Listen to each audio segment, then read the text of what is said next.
The untold story of Western drought is how agriculture uses so much water. So, yes, agriculture uses a lot of water. Currently, worldwide, agriculture uses about 70% of the water. So, but it's not a sustainable form of agriculture. It's agribusiness, which only benefits a few big companies and big landowners. So we could be doing agriculture differently. It might be hard to see that. We've got systems set up that really support an extractive and somewhat rapacious form of agriculture. And it wouldn't be fair to the farmers to put all of the burden on them. But I think you need to make the difference between small farmers and agribusiness corporations. But much, if not most, of the agriculture around the world is rain fed. More of our agriculture needs to be fed by rain or fed by ponds that pretty much capture the water that they use, as opposed to what we've got now is some of the water that feeds agriculture comes from dozens of miles away, some of it hundreds of miles away, some of it 1,000 or more miles away. So, this is agribusiness. This is not a sustainable form of agriculture. We could be growing food in a way that is not so short-sighted. We've got water coming up from, agribusiness operations get water from behind dams. They get water from aquifers, and in a way that's completely unsustainable. And you have to ask yourself, does our generation have the right to take water that the next generation could use?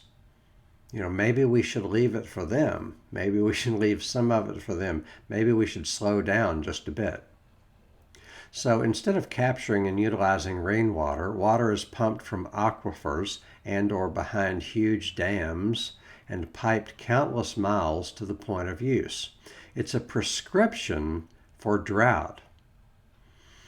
Because one thing we're not doing when we're collecting water that way, we're not collecting rainwater. We could be collecting rainwater by letting plants grow. We could be grazing cattle in such a way as to stimulate plant growth, and we could be nurturing healthy soils that capture and hold on to the rain. We could be doing like Gabe Brown does in North Dakota, or Joel Salatin in Virginia. Joel Salatin has dams on his farm, these ponds. He has about 400 acres or so, captures the water in ponds, and then it's gravity fed. But he captures the rainwater from his farm. Gabe Brown doesn't do any of that, but his soil is good enough to where he doesn't have to use irrigation, just captures the rainfall, and even when he gets a foot of rain, which he did one time, get a foot of rain, it soaks all into the ground, and it's an operation that is run on rainfall and not, aquifers and behind huge reservoirs. So this is the way it's done now, is a prescription for drought. And if we were to get serious about harvesting rainwater, the landscapes would attract rainfall and hold on to the rainwater. So our landscapes could attract rainfall. You get enough trees, and the landscapes do attract rainfall. Pretty soon I'm going to interview Francina Dominguez, who asserts that you can increase rainfall by like 10 to 30% by not pulling it up from the aquifers. So we could be serious about harvesting rainwater. If we did, the landscapes would attract rainfall and hold on to rainwater, gradually releasing it into the waterways.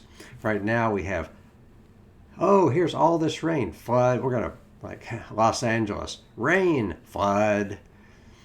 And we're instead of capturing the rainfall, we're designing for drainage and pushing all the rainfall, all of the drainage out into the ocean or out into the waterways.